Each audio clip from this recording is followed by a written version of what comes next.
Now, ladies and gentlemen, we are going to get into the last bit of the podcast where me and Jacob talk about some boring ass titties on history.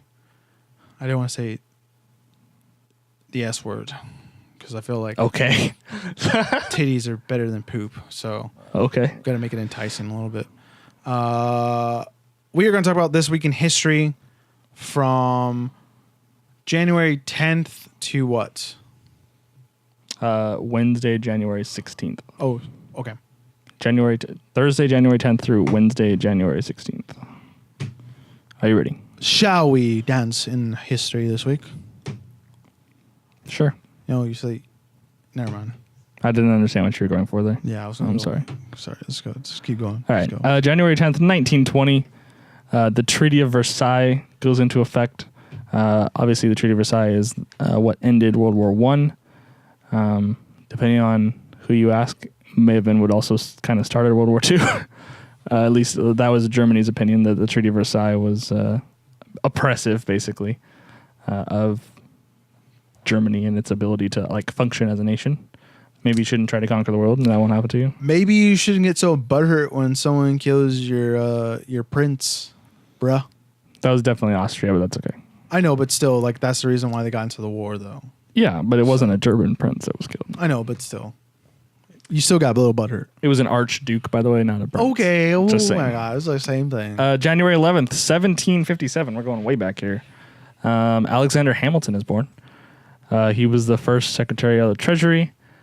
Lin-Manuel Miranda wrote a very famous Broadway musical about him. Okay, if you are one of those idiots out in the world, and let's just say you have a $10 bill in your pocket, that's who Alexander Hamilton is. So we're just letting you know, because just in case you can't read like the cursive letters, because some people can't. Some people can't read cursive. But that is Alexander Hamilton, first Treasury, like you said, of state to George Washington. Secretary of Treasury. Treasury, right? Yeah. Okay. Just letting you know, $10 bill. Okay. If you want a reference, Right. pop it out. I feel like $10 bills are actually rare for some reason. I feel like when I get change, if it's like $15 change, I get 3 5s. Maybe because there's more fives. I don't know. I just feel like I rarely have $10 bills. It's always 20s or 5s. When I do like the above ground music shows, I get $10 bills all the time. Interesting. Obviously, killed by Aaron Burr. Oh, there was another interesting. Aaron Burr's son killed someone else or something like that too in another duel. Something weird at the same spot, or maybe it was. There was a Jeopardy question. I think it was 2 nights ago, where Alexander Hamilton's son became a lawyer. Yo, he died, and then he died at the same spot his dad died. That's what it was. Oh, really? Oh, okay, I didn't know that. But like, he became a lawyer, and he was the lawyer for Aaron Burr's wife when they were getting divorced. That's weird. So like he like oversaw their divorce. No, it was Alexander Hamilton's son before he died, I think, in a duel. And then he died in the same spot. Like they went to, because like it was like, hey, we're gonna go duel. We're gonna go duel. Go back, but this one alley. And like it was the same guns too, which was crazy because they used the same set of guns for the duel. So like the same. Oh, I don't know if it was the same gun that killed him, but okay, all right, fair enough. Another long list of birthdays on January 12th. 1737, John Hancock is born. He he wrote his name. He's basically most well known for writing his name very largely on the Declaration of Independence, and that's kind of about it. Also, not that he didn't do more things with that, but like that's what most people know him for. Also, for you new kids on the block, when you hear, can I get your John Hancock shirt? That's because of him, because how big he. No one says that anymore. This is 2019. I get that all the time. It's 2019. Anyways, when you hear that, that's where that reference comes from.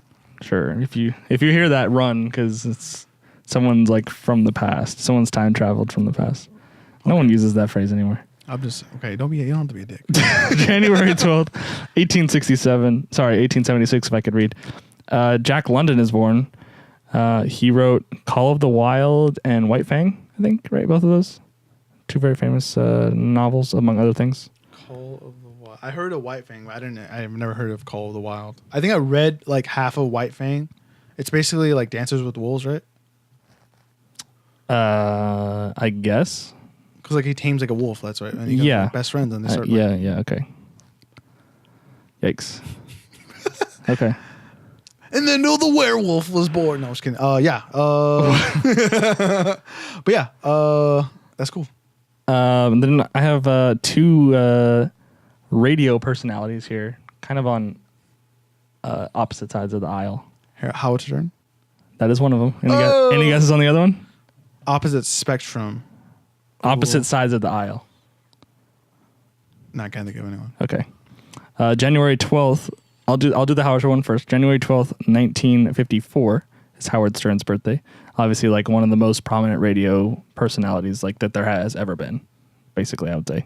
Yeah, one of the biggest, like he was like what today's Joe Rogan in a way. Yeah, I agree with that. Like if you didn't know, because like you're a new kid on the block. But yeah, like his big move from radio to Sirius was like a huge, like that can be like one of the biggest moves in, like it can go down in like history and entertainment, I guess, or maybe in this kind of format where podcasts, radio. Yeah.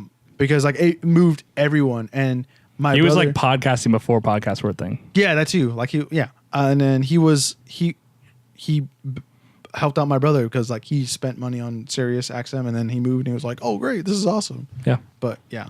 Then we're gonna go back a few years. January 12th, 1951.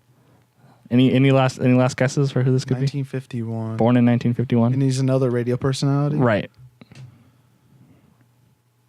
I can't think of anyone. Rush Limbaugh is born. Oh, okay. So he's kind of like the others, like very much on the conservative side of the spectrum, but like another like very prominent radio personality. I haven't heard that name in a while. He still has like a daily radio show and all that. Yeah, I think the only time I hear that was like when Ben like referenced it. Definitely, I would say he's definitely not. He's like the Howard Stern of like the very conservative people, but like he's definitely not, at least now, not on the national level that not nowhere near the national level that Howard Stern is. Yeah, well, I also think like no one on that side of the aisle is going to be able to do that anymore. It's probably true. The only person that's they wouldn't be given the platform. It's only going to be Ben Shapiro.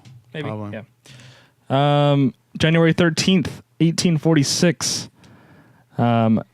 President James K. Polk deploys future president, but at the time General Zachary Taylor and his army at the Texas border at the start of the Mexican-American War. This was like kind of the start of the Mexican-American War. January 13th, 1846. Zachary Taylor obviously would go on to fame through his exploits in the Mexican-American War and eventually become president himself. Yeah, one of like just like Jackson, Ulysses S. Grant, and like Eisenhower, like going off of that momentum from that, which is kind of interesting. It's kind of weird how that works, but it's just popularity. Yeah.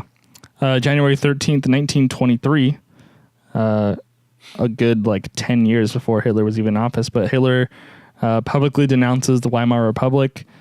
This was the Weimar Republic being like the kind of makeshift German government that was established by the Treaty of Versailles, which we mentioned earlier. That kind of like the National Socialist Party deemed them like ineffective, and they were not bold enough in kind of trying to get themselves out of the problems that the Treaty of Versailles were causing Germany and all this sort of stuff. Yeah, they just didn't have like a plan to get them out of the dog layer thing. Yeah. So yeah. January 14th, 1943. So 20 years later, FDR, Franklin Delano Roosevelt, Winston Churchill, and Charles de Gaulle meet at Casablanca to discuss their plans for World War II and like the coming invasion.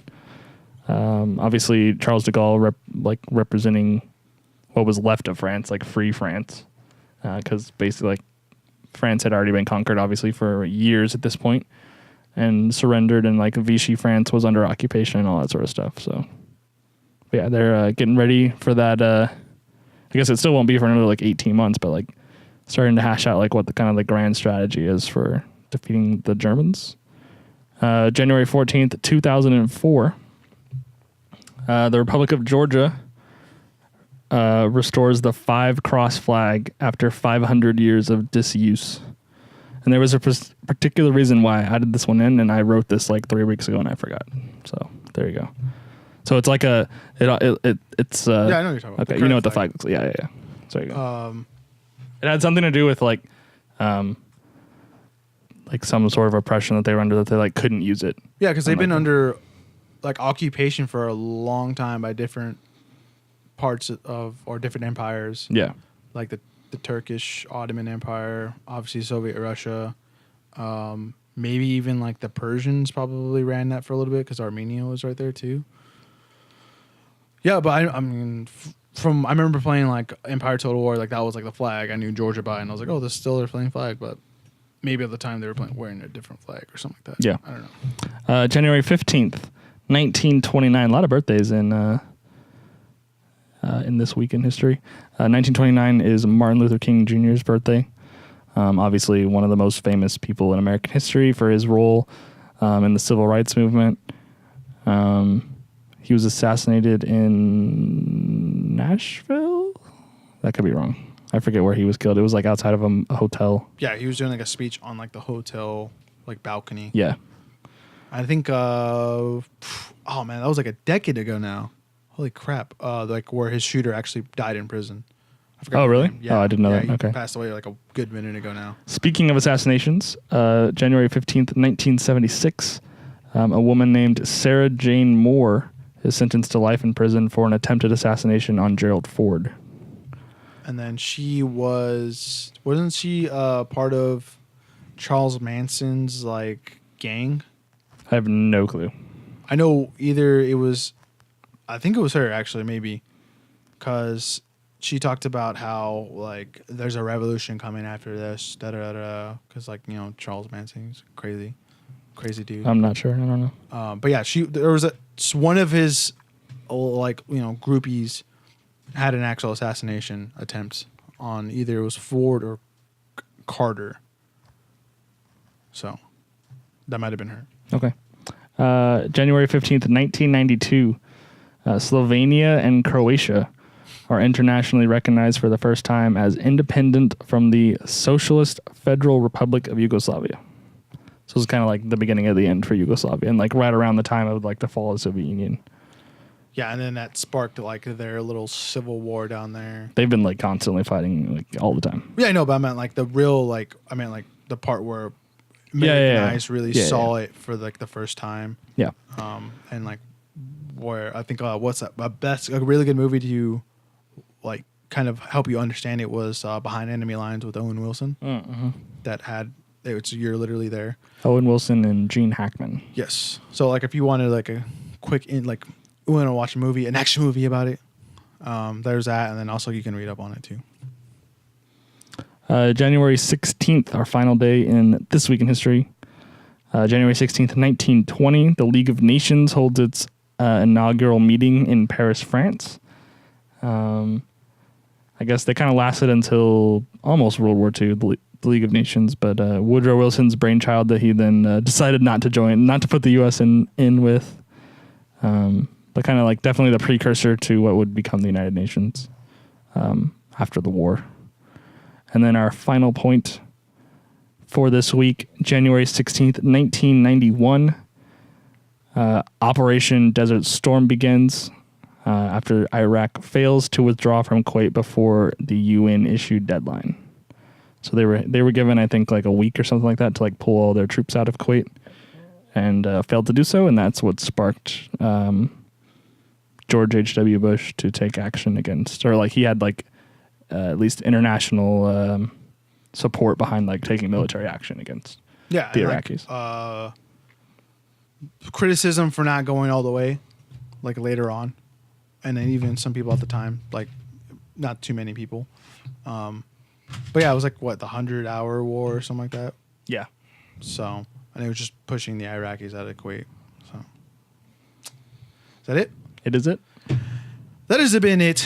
That has been it. That has been it. That has been it. Okay. For the Jacob and Me podcast show, ladies and gentlemen, if you haven't already, please consider liking the video on YouTube, subscribing to the College Avenue channel, but mostly just liking it. That helps us out a lot. Also, if you're listening to us on SoundCloud, Google Play, and also iTunes podcast. Give us all the hearts and 5-star love over there as well. That has been it. Like I said, I have been the host, Richard Rodillo, joined by the man with the noggin, Jacob Bullard.